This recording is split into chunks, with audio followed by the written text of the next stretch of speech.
একই আমি কি স্বপ্ন দেখলাম। চম্পলার আচিপাশাতে যখন আমি ঘুমিয়েছিলাম, কে যেন অদূর থেকে আমায় স্বপ্ন দিয়ে গেল। সনকা, আরে তুমি নিশ্চিন্তে ঘুমিয়ে থেকো না রে মা। একটি বাড়ি শুধু বাসর ঘরে যাও, যে বাসর ঘরেই তোমার সে দুর্লভ লক্ষ্মীদারকে রেখেছিলে, সে লক্ষ্মীদার আর তোমার প্রাণে বেছে না। কি স্বপ্ন দেখলাম আমি? সত্যি সত্যি কি আমার লক্ষ্মীদার প্রাণে বেছে নাই? তবে এই স্বপ্ন দেখারই পরে কেন যেন আমার পা থেকে যেন মাটি সরিয়ে যাচ্ছে, আস্তে আস্তে সে ধৈর্যের বাঁধ ভেঙে যাচ্ছে।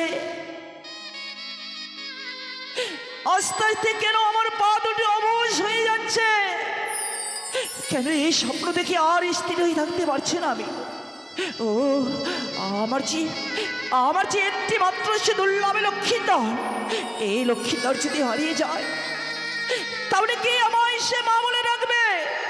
না, এই মুহূর্তে লক্ষ্মীদারকে দেখার জন্য আমি এই আমি লক্ষ্মীদারকে ছাড়া যে একে মুহূর্ত থাকতে পারবো না। লখাই, এই লখাই,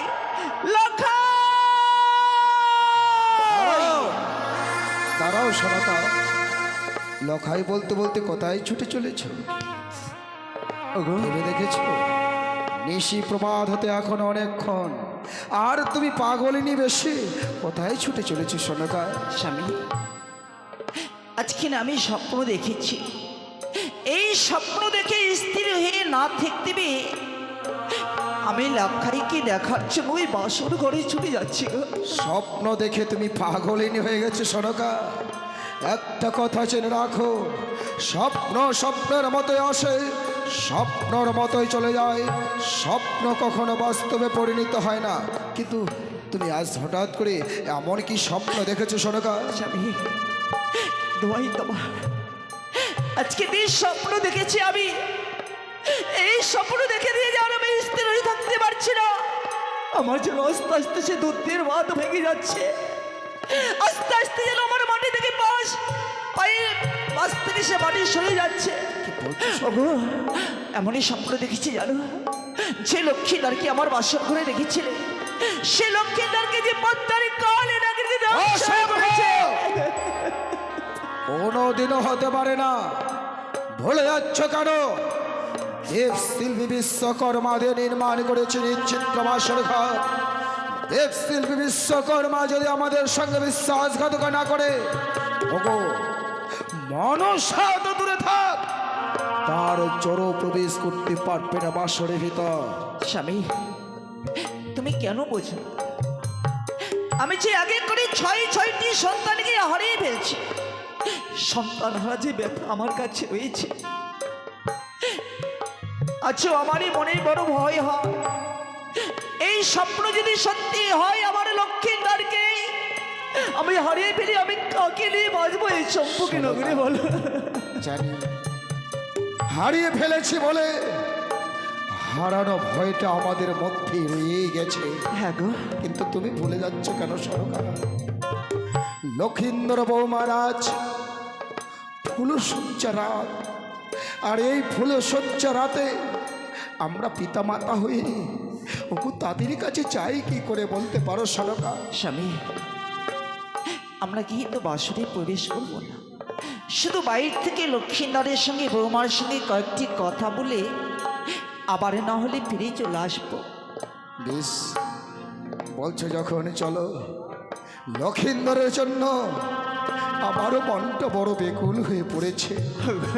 এসো এসো সনকা, এসো। তুমি একটিবার সাড়া দাও। বাসর করে প্রবেশ করবার সময় বাবাকে যে আমি কথা দিয়েছি, নিশি প্রভাত হয়ে গেলে বাবার হস্তে আমি তোমাকে তুলে দেব, কিন্তু তুমি যদি এভাবে নীরব হয়ে থাকো, আমি কি করে এ মুখ দেখাবো? আমি বাবাকে বলতে পারো কি করে তোমাকে তুলে দেব বাবার হস্তে? শুনতে পাচ্ছ? একটি বার কথা বলো।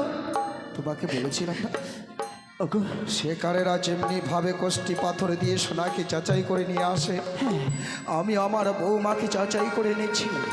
বৌমাকে বলেছিলাম, বৌমা আজকের নিশিটা তোমাদের জীবনে এক ভয়াবহ নিশি, তাই আমি চাই সারা নিশি যাপন করবে তোমরা। সকাল হলে স্বর্ণ ধোলায় আমি প্রাসাদে নিয়ে যাব বলে দেখো বৌমা লক্ষিন্দর কত সুন্দরভাবে তারা বাসর ঘরে কথা বলে বলে রাতটুকু পার করছে। স্বামী, বৌমা যেন লক্ষ্মীনাথের সঙ্গে কথা বলে রাখো। একটি মানুষ শুধু ভালো করে তুমি সময় করো না, বৌমা যেন বাসর ঘরে নকুরে নকুরে কাঁদছে, আর সেই আদো আদো কণ্ঠের স্বরগুলো আমার এই কর্ণে মনে বেশি আসছে। একটি মানুষ শুধু তুমি ভালো করে সময় করো গো। আমারও তো তাই মনে হলো সনকা, কিন্তু বৌমা বাসর ঘরে কাঁদতে কেন? কেন কাঁদতে গো? বৌমা, বৌমা কে গো? আমি তোমার শ্বশুর ঠাকুর, বাবা, সঙ্গে তোমার শাশুড়ি মা এসেছে। মা এসেছে। হ্যাঁ বৌমা, একবার দ্বার খুলে দাও বৌমা, তোমাদের জন্য আমরা পাগল হয়ে ছুটে এসেছি তোমাদের শুধু দেখার জন্য। বাবা, নিশি প্রভাত হয়ে গেছে। না বৌমা, বাসরের ভেতরে ঢুকে আছে তো, বাইরের অনুভবটা তুমি এখনো পাচ্ছ না। বাবা, আর কিছুক্ষণ বাদে হয়তো পূর্ব আকাশে সূর্য লাল হয়ে উঠবে। বিহারাগণকে বলে এসেছি, তারাও না জানি স্বর্ণপাল তোলা নিয়ে মাস পথে তারা চলে এসেছে। তুমি তারখানা খুলে দাও তো বৌমা। বাবা, আমি যে বাসর ঘরে দরজাখানা খুলে দিতে পারছি না। বাবা শোভা, ওগো বৌমা কি বলছে গো? বাসরের দরজা বৌমা খুলতে পারবে না, আমার মুখের সামনে বলছে। তারা ছাড়া আমাদের ভবিষ্যৎ কে বা আছে? গো, বিবাহ দিলে কি পিতামাতার কাছ থেকে সন্তানেরা পর হয়ে যায়? যে লক্ষেন্দর আমার ডাক শুনলে বক্ষ মাঝে এসে জড়িয়ে ধরে সহস্র চুম্বনে দু গাল ভরিয়ে দিত, সেই লক্ষিন্দর যেন স্বার্থপরের মতো বাসর ঘরে নীরব নিস্তব্ধ হয়ে আছে। সেও যেন আমার সঙ্গে কথা বলছে না। সনকা, আমি বলছিলাম তুমি একবার বৌমাকে বুঝিয়ে বলো তো, বৌমা যেন বাসরের দ্বারখানা খুলে দেয়। বেশ গো, আমি বৌমাকে বুঝিয়ে বলবো। আমি যদি বৌমাকে বুঝিয়ে বলি নিশ্চয়ই বাসরের দরজা খুলব। ও বধুমা কহ পাটি খোলো,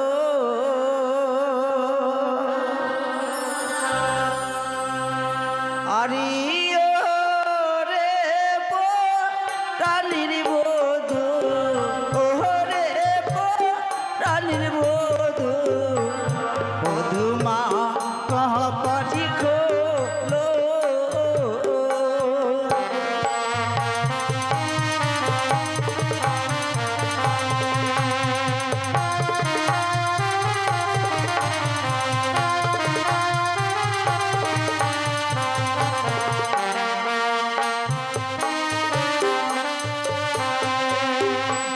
বধুমা কহ পাটি খোলো, ওই আরে ওরে রানীর বধূ, ইরে রানীর বধূ, বধুমা কহ পাটি খোলো।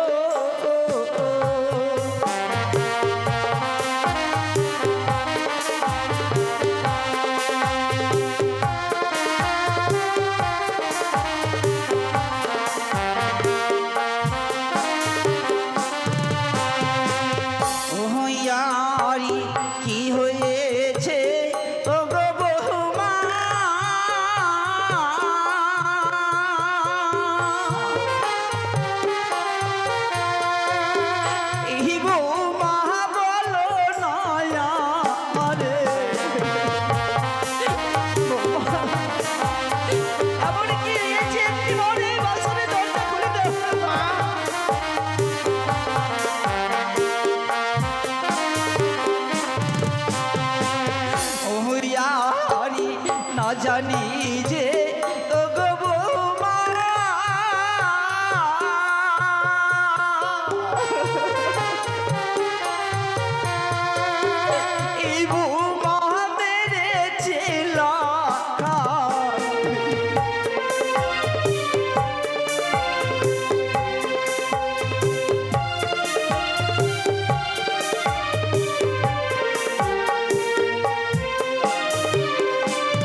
এমন কি হয়েছে বাসর ঘরে তুমি কাঁদছ?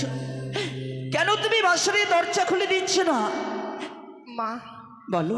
সত্যি যদি এই বাসর ঘরের দরজাখানা আমায় খুলে দিতে হয়,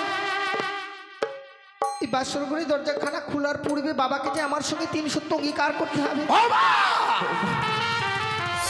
সনকা, চাঁদের টানে আমরা এসেছি বাসর ঘরে, আর সে বাসর ঘর দরজা খোলার পূর্বে আমাকে 3 সত্য অঙ্গীকার আবদ্ধ হতে হবে। বলে দাও, আমি অঙ্গীকার করতে বাধ্য নই। স্বামী! ওগো, বৌমা হচ্ছে আমার সেই অবুঝ। বৌমা এখনো কিছুই বুঝতে শিখিনি। বৌমা হয়তো আগে যেহেতু বলেই দিয়েছি তোমাকে 3 সত্য অঙ্গীকার করতে। একটি বার শুধু তুমি বৌমার সঙ্গে 3 সত্য অঙ্গীকার করো না গো। তুমিও বলছো আমরা যে বড় আশা করে লক্ষ্মীর নরকে বৌমাকে দেখার জন্য এসেছি গো। বাবা, বাবা, জীবনে কারো কাছে কোনোদিনও মাথা নত করিনি। এই প্রথমবার সন্তানকে দেখার জন্য প্রথমবার তোমার কাছে আমি শুধুমাত্র মাথা নত করছি। বলো, তোমার কাছে এমন কি 3 সত্য অঙ্গীকার রয়েছে? আমি অঙ্গীকারে আবদ্ধ হব। বাবা, আপনি শুধু বাসরের বাইরে থেকে আমায় কথা দিন। এই নিশি প্রভাত হয়ে গেলে আপনার কাছ থেকে আমি যা চেয়ে নেব আপনি আমার হস্তে তুলে দেবেন। ধর্মকে সাক্ষী রেখে কথা দিলাম, তুমি আমার কাছ থেকে যা চাইবে আমি তোমায় হাস্য বদনে তাই দান করব। তাই যদি হয়ে থাকে বাবা, আমি ওই মুহূর্তে এই বাসরের দরজাখানা খুলে দিই। খুলে দাও বৌমা। খুলে দিলাম এই বাসরের দরজা। বৌমা, বাবা, বাবা, আপনি আমায় ক্ষমা করে দেবেন। বৌমা কি হয়েছে তোমার? আছে বাসর করে কেন তুমি এমন করে কাঁদছো? আপনাকে যে আমি কথা দিয়েছিলাম, হয়তো আমি সেই কথা মনে হয় আর রাখতে পারিনি বাবা। কি বলতে চাইছো তুমি পরিষ্কার করে বলো তো বউ। আমার স্বামী আমার সঙ্গে আর কথা বলছে না বাবা। পাগলিনী মেয়ে আমার, লক্ষিন্দর কথা বলছে না বলে তুমি পাগল হয়ে গেছো। সরকা, ডাকো তো লক্ষিন্দরকে, যার হাত ধরে জন্মদাতা পিতা মাতার হাত ছেড়ে দিয়ে আমাদের প্রাসাদে এসেছে। সে লক্ষিন্দর বৌমার সঙ্গে কথা বলছে না, ডাকো। আমি তাকে উচিত শিক্ষা দিতে চাই। বেশ গো, এই মুহূর্তে লক্ষ্মীদারকে আমি রাখবো। আমি যখন লক্ষ্মীদার গর্ভধারিণী মা এসেছি, তাহলে নিশ্চয়ই লক্ষ্মীদার আমার রাখে সাড়া দেবে। হয়তো বৌমার সঙ্গে অভিমান করে শুয়ে আছে, যার জন্য বৌমার সে বাসর করে কাঁদছে। লখাই, এ লখাই, লখাই কথা বল না বাবা। একটি বার শুধু চেয়ে দেখ, যে মায়ের বক্ষ শোধবান করে তুই বড় হয়েছিস। একটি বার শুধু কথা বল না, সে মা তোর বাসর ঘরে তোদেরকে দেখতে এসেছে। লখাই, আজ অমন করে কেন? কেন তুমি বৌমার সঙ্গে অভিমান করেছো লখাই? এ লখাই কথা বল, লখাই কথা বল না রে। বলবে না লখাই, আমাদের লক্ষিন্দর কথা বলবে না। লক্ষিন্দর বড় অভিমানিত, আমার প্রাসাদে না নিয়ে স্বার্থপরের মতো আমি সাঁওতালে ভুদরে রেখে গেছি বলে অভিমান করেছে আমার ওপরে। দেখো, এক্ষণে আমি অভিমানী পুত্রের মান ভাঙিয়ে দেবো। লখাই, লখাই কথা বল। এ লখাই কথা বল। ওরে চেত, এ লখাই কি এই যে কথা বল না বাবা। কি দেখছি আমি? লক্ষিন্দরের সোনার মতো অঙ্গ যেন নীল বর্ণ হয়ে গেছে, লক্ষিন্দরের সারা শরীর যেন শীতল হয়ে গেছে, লক্ষিন্দরের মুখ থেকে যেন গরল বইছে। কি হয়েছে বাবা? বাবা, আমার স্বামী আর কোনোদিনও কথা বলবে না। তার মানে লখাই, আমার স্বামীকে এই পদ্মার কালিয়ে লাগিয়ে রক্ষণ করেছে।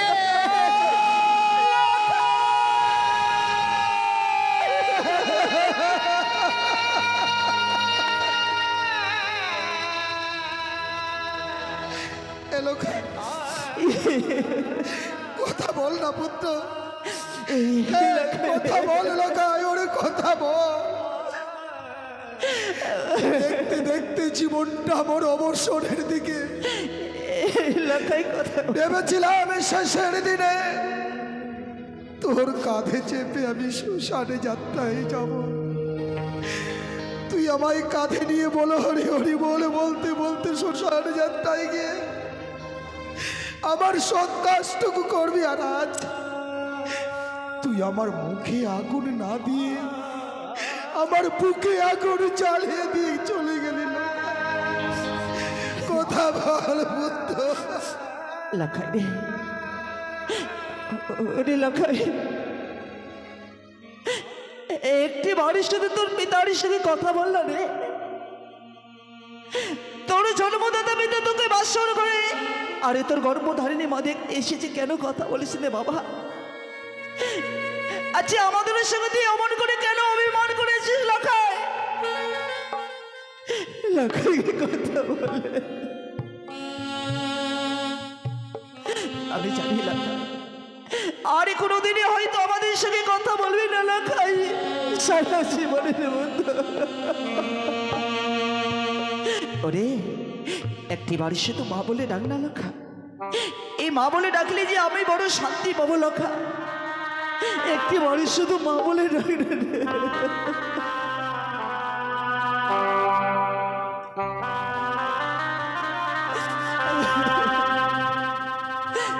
ওই একেবারে মা বলিয়া ডাকি রে লাখা, আয় রে সোনা কোলে।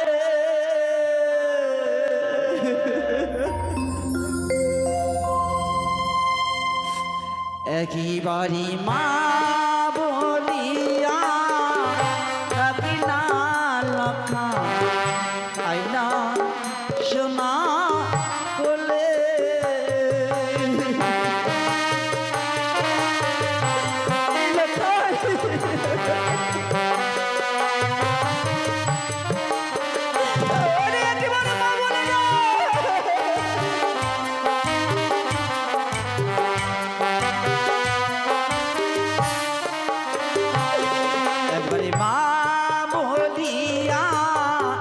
রাখি না লাখা, আইরে সোনা কোলে।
আইরে সোনা কোলে।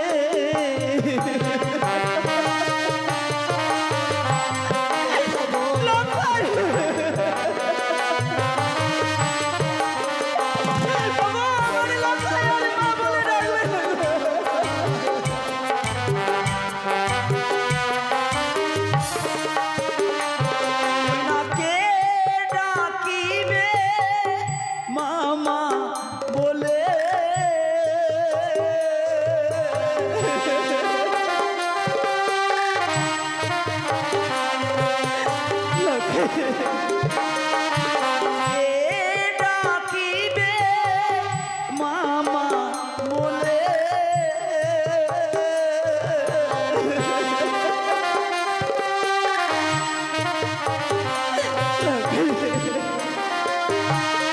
ওনাকে দিবে সান্ত্বনা, মা বলিয়া ডাকি রে লাখা, আইরে সোনা কোলে।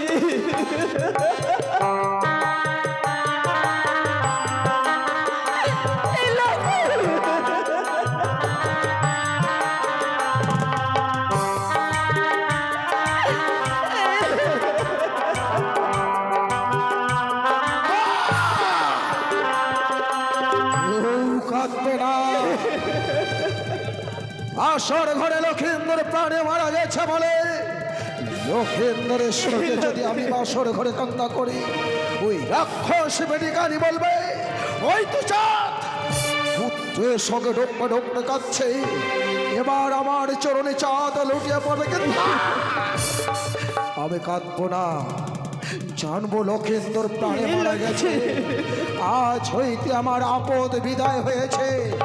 তাই লক্ষিন্দর প্রাণে মারা গেছে বলে সবাই নাচো, গাও, আনন্দ করো, ভালো নাচের বানিয়া চাঁদ শোনানো। আরে পুত্র বললো ভালো হলো, মিটিল আরে আজ হইতে কানের সঙ্গে মিটিল ভালো নাচের বানিয়া চাঁদ শোনানো। নাচো, গাও।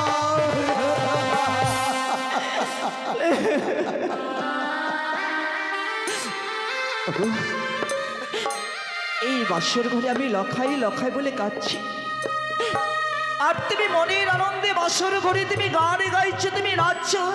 ওগো স্বামী, তোমার শরীরে কোনো মায়া মমতা কিচ্ছু নেই, তুমি কি আজকে দিনে পাষাণ হয়ে গেছো? আমি পাষাণ হয়ে গেছি, লক্ষিন্দর মরে গেছে, আজ হইতে আমার আপদ বিদায় হয়েছে।